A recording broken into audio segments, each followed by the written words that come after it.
Hi hello ಎಲ್ರಿಗೂ ನಮಸ್ಕಾರ. ರಚನಾ creative cooking ಚಾನಲ್ಗೆ ಸ್ವಾಗತ. ನಾನಿವತ್ತು ಮನೆಯಲ್ಲೇ ತುಂಬ ಸುಲಭವಾಗಿ ಬಾದುಷನ ಹೇಗೆ ಮಾಡೋದು ಅಂತ ತೋರಿಸ್ತಾ ಇದ್ದೀನಿ. ತುಂಬ ರುಚಿಯಾಗಿರುತ್ತೆ, ಬೇಗ ಕೂಡ ಆಗುತ್ತೆ. ನಾವು ಮನೆಯಲ್ಲೇ ಮಾಡುವಂಥ ಚಿಕ್ಕ ಚಿಕ್ಕ ಫಂಕ್ಷನ್ಗಳಿಗೆ, ಎಂಗೇಜ್ಮೆಂಟು, ನಾಮಕರಣ ಈ ಥರ ಫಂಕ್ಷನ್ಗಳಿಗೆ ನಾವು ಹಿಂದಿನ ದಿವಸಲೇ ಆರಾಮಾಗಿ ಇದನ್ನು ಮಾಡಿ ಇಟ್ಕೊಂಡ್ಬಿಡ್ಬೋದು. ನೋಡೋಣ ಬನ್ನಿ ಯಾವ ರೀತಿ ಮಾಡೋದು ಅಂತ. ನಾನಿಲ್ಲಿ ಅಗಲವಾದ ಒಂದು ಬಾಣಲಿನ ತೊಗೊಂಡಿದ್ದೀನಿ. 1 ಕಪ್ಪು ಮೈದಾ ಹಿಟ್ಟು, ಹಾಗೆ 1/4 ಸ್ಪೂನಷ್ಟು ಬೇಕಿಂಗ್ ಪೌಡರು, 1/4 ಸ್ಪೂನಷ್ಟು ಬೇಕಿಂಗ್ ಸೋಡಾ, 1 ಚಿಟಿಕೆ ಉಪ್ಪು. ಇದಿಷ್ಟನ್ನು ಹಾಕ್ಕೊಂಡು ನಾವು ಜರಡಿ ಮಾಡ್ಕೊಳ್ಳೋಣ. ಏನಾದರೂ ಕಸ ಅಥವಾ ಹುಳ ಏನಾದ್ರು ಇರುತ್ತೆ ಅಂತ. ಏನೂ ಇಲ್ಲ, ಚೆನ್ನಾಗಿದೆ. ಇದನ್ನ ಕೈಯಲ್ಲೇ ಒಂದು ಸತಿ ಹಿಂಗೆ ಮಿಕ್ಸ್ ಮಾಡಿಕೊಂಡು, ನಾನು ಒಂದು ಸ್ಟವ್ ಮೇಲೆ ನಾನಿಲ್ಲಿ ತುಪ್ಪನ ಕಾಯಲಿಕ್ಕೆ ಇಟ್ಟಿದ್ದೀನಿ, ಕರಗಲಿಕ್ಕೆ. ಈ ತುಪ್ಪ ಕೂಡ ಬಿಸಿಯಾಗಿದೆ. ನಾನು ಈ ಮೈದಾ ಹಿಟ್ಟಿಗೆ ಸೇರಿಸ್ಕೊತಾ ಇದ್ದೀನಿ. ತುಂಬ ಬಿಸಿ ಇರುತ್ತೆ, ನೋಡಿಕೊಂಡು ನಾವು ಇದನ್ನ ಕಲಿಸ್ಕೊಬೇಕು. 1/4 ಕಪ್ನಷ್ಟು ನಾನಿಲ್ಲಿ ತುಪ್ಪನ ಹಾಕಿದ್ದೀನಿ.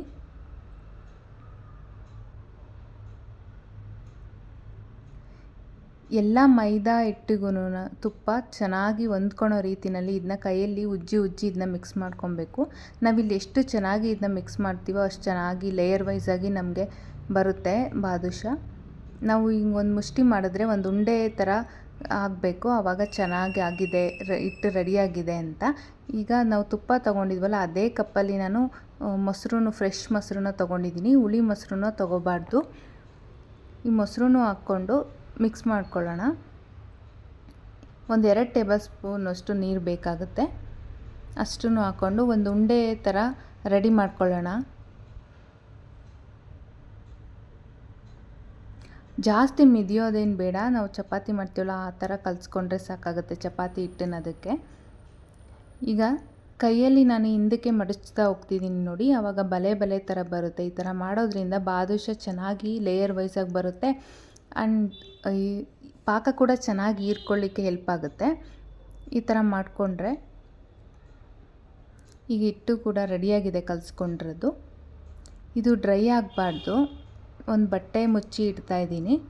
ಇದು ಚೆನ್ನಾಗಿ ಒಂದು ಸ್ವಲ್ಪ ಹೊತ್ತು ನೆನಿಬೇಕಾಗುತ್ತೆ. ಇದು ನೆನೀತಾ ಇರಲಿ, ಅಷ್ಟರೊಳಗೆ ನಾವು ಪಾಕನ ರೆಡಿ ಮಾಡ್ಕೊಳ್ಳೋಣ. ಸ್ಟವ್ ಮೇಲೆ ಒಂದು ಕಡಾಯಿನ ಇಟ್ಕೊಂಡಿದ್ದೀನಿ. 1 ಕಪ್ ಮೈದಾ ತೊಗೊಂಡಿದ್ದೆ ಅಲ್ವಾ, 1 ಕಪ್ಪು ನಾನಿಲ್ಲಿ ಸಕ್ಕರೆನ ಹಾಕ್ಕೊಂಡಿದ್ದೀನಿ. ಅದೇ ಕಪ್ಪಲ್ಲಿ 1 ಕಪ್ಪು ನೀರನ್ನು ಸಹ ಸೇರಿಸ್ಕೊಂಡು ಸಕ್ಕರೆ ಚೆನ್ನಾಗಿ ಕರಗೋವರೆಗೂ ಇದನ್ನ ಮಿಕ್ಸ್ ಮಾಡ್ಕೊಳ್ಳೋಣ.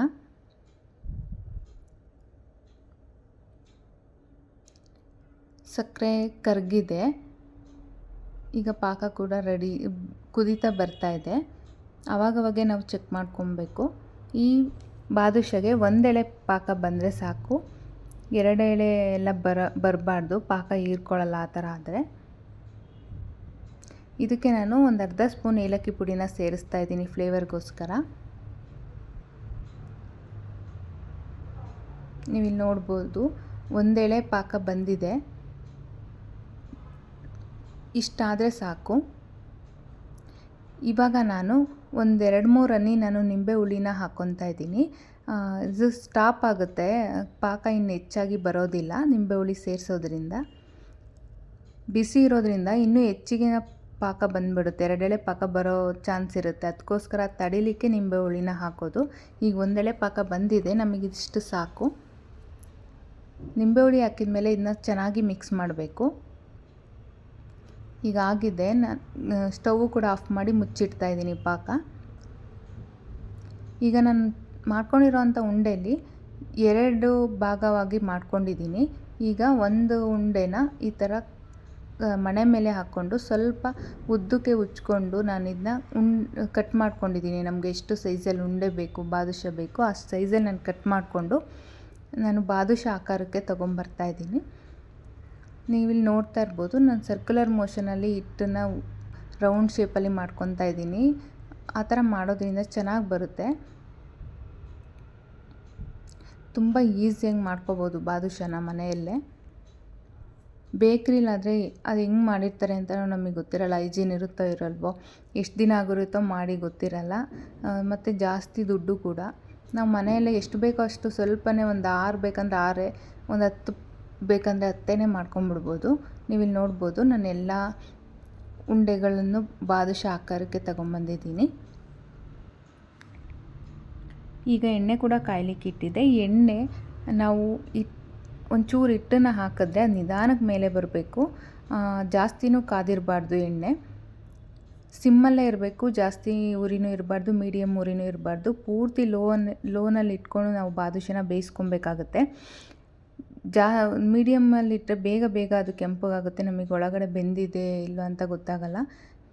ಸ್ವಲ್ಪ ಪೇಷನ್ಸಿಂದ ಜಾಸ್ತಿನೇ ಟೈಮ್ ತೊಗೊಳುತ್ತೆ ಬಾದುಷಾ ಬೇಯಲಿಕ್ಕೆ. ಒಂದೇ ಸತಿ ನಾವು ಎಣ್ಣೆಗೆ ಹಾಕಿದ ಕೂಡಲೇ ಸ್ಪೂನ್ ಹಾಕ್ಕೊಂಡು ನಾವು ತಿರ್ಗಿಸ್ಕೊಳಕ್ಕೆ ಹೋಗಬಾರ್ದು. ಅದೇ ಮೇಲೆ ಬರುತ್ತೆ, ಬಾದುಷಾ ಹಾಕಿದ ಕೂಡಲೇ ಮೇಲೆ ಬರಲ್ಲ, ನಿಧಾನಕ್ಕೆ ಮೇಲೆ ಬರುತ್ತೆ. ಆವಾಗ ನಾವು ಒಂದು ಸ್ಪೂನ್ ಹಿಂದೆಗಡೆಯಿಂದ ನಾವು ನಿಧಾನಕ್ಕೆ ಒಂದು ಕಡ್ಡಿಯಿಂದ ನಾವು ತಿರ್ಗಿಸ್ಕೊಬೇಕಾಗತ್ತೆ. ನೀವಿಲ್ಲಿ ನೋಡ್ಬೋದು ಒರಿಜಿನಲ್ ಬಾದುಷಾ ಕಲರ್ ಚೆನ್ನಾಗಿ ಬಂದಿದೆ.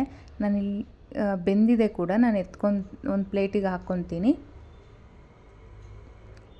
ಈಗ ಅದೇ ಥರನೇ ನಾನು ಸೆಕೆಂಡ್ ರೌಂಡ್ ಕೂಡ ಹಾಕ್ಕೊಂಡಿದ್ದೀನಿ. ನೋಡ್ಬೋದು ನೀವು ಎಷ್ಟು ಚೆನ್ನಾಗಿ ಸರ್ಕಲಾಗಿ ಬಂದಿದೆ ಬಾದುಷಾ ಅಂತ. ನಾನು ಅದಕ್ಕೆ ಹೇಳಿದ್ದು, ಕೈಯಲ್ಲಿ ಉಂಡೆ ಮಾಡ್ಕೊಬೇಕಾದ್ರೆ ನಾವು ಬಾದುಷಾ ಶೇಪ್ ಮಾಡ್ಕೊಬೇಕಾದ್ರೆ ಸರ್ಕ್ಯುಲರ್ ಮೋಷನಲ್ಲಿ ಆ ಥರ ತಿರುಗಿಸ್ಕೊಬೇಕು, ಚೆನ್ನಾಗಿ ಬರುತ್ತೆ ಈ ಥರ. ಈಗ ಮೊದಲಿಗೆ ನಾನು ತೆಗೆದಿಟ್ಕೊಂಡಿರೋಂಥ ಬಾದುಷಾನು ಲಾಸ್ಟಲ್ಲಿ ಕೊನೆಯಲ್ಲಿ ಎಣ್ಣೆಗೆ ಹಾಕ್ಕೊಂಡು ಅದನ್ನು ಕೂಡ ಎತ್ಕೊತಾ ಇದ್ದೀನಿ, ಬಿಸಿ ಇರಲಿ ಅಂತ. ನಾವು ಪಾಕ ಹೀರ್ಕೊಳೋಕ್ಕೆ ಸಹಾಯ ಆಗುತ್ತೆ ಬಿಸಿ ಇದ್ದರೆ. ಈಗ ಪಾಕ ಕೂಡ ಬಿಸಿ ಇದೆ. ನಾನೀಗ ಮಾಡಿಟ್ಕೊಂಡಿರೋಂಥ ಬಾದುಷಾನ ಪಾಕದೊಳಗೆ ಹಾಕ್ಕೊತಾ ಇದ್ದೀನಿ. ನಾನು ಬಾದುಷಾ ಮಾಡಿರೋದು ನೈಟ್ ಮಾಡಿದ್ದೀನಿ, ಹಾಗಾಗಿ ನಾನು ಇದನ್ನ ಓವರ್ ನೈಟ್ ನಾನು ಬಿಟ್ಟಿದ್ದೆ ಬಾದುಷಾ ನೆನೆಯಲಿಕ್ಕೆ, ಪಾಕ ಹೀರ್ಕೊಳ್ಲಿಕ್ಕೆ. ಎರಡೂ ಕಡೆ ಮಗ್ಚಾಕಿ ನಾನು ಇದನ್ನ ಹಾಗೆ ಮುಚ್ಚಿಡ್ತೀನಿ. ನಾನು ಇದನ್ನು ಮಾರ್ನಿಂಗ್ ತೆಗೆದು ನಾನಿಲ್ಲಿ ನಿಮಗೆ ತೋರಿಸ್ತಾ ಇದ್ದೀನಿ. ಚೆನ್ನಾಗಿ ಹೀರ್ಕೊಂಡಿದೆ ಪಾಕನೆಲ್ಲ, ನೀವಿಲ್ಲಿ ನೋಡ್ಬೋದು. ಇದನ್ನ ಒಂದು ಪ್ಲೇಟಿಗೆ ತಕ್ಕೊಳ್ಳೋಣ.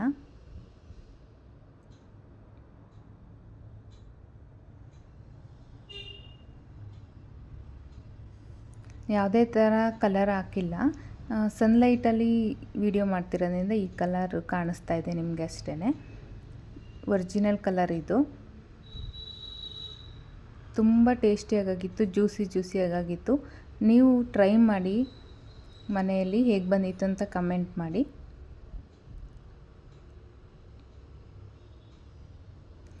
ನೋಡಿದ್ರಲ್ಲ, ನಾನು ಮಾಡಿರೋ ಒಂದು ಕಪ್ಪು ನಾನು ಮೈದಾ ಹಿಟ್ಟನ್ನ ತೊಗೊಂಡಿದ್ದೆ. ಇಷ್ಟಾಗಿದೆ ನಾನು ಮಾಡ್ಕೊಂಡಿರೋಂಥ ಸೈಜಲ್ಲಿ.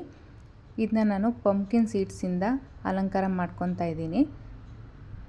ಯಾವುದೇ ಥರ ಸೀಡ್ಸ್ ಬಳಸಿ ನಾವು ಅಲಂಕಾರ ಮಾಡ್ಕೋಬೋದು. ನಾನೊಂದು ಕಟ್ ಮಾಡಿ ತೋರಿಸ್ತಾ ಇದ್ದೀನಿ, ನೀವಿಲ್ಲಿ ನೋಡ್ಬೋದು. ನೋಡಿದ್ರಲ್ಲ ಎಷ್ಟು ಒಳಗೆಲ್ಲ ಚೆನ್ನಾಗಿ ಕುಕ್ಕಾಗಿದೆ, ಬೆಂದಿದೆ ಮತ್ತು ಜ್ಯೂಸಿಯಾಗಿದೆ. ನೋಡಿದ್ರೇ ಗೊತ್ತಾಗುತ್ತೆ ಎಷ್ಟು ಸಖತ್ತಾಗಿದೆ ಅಂತ.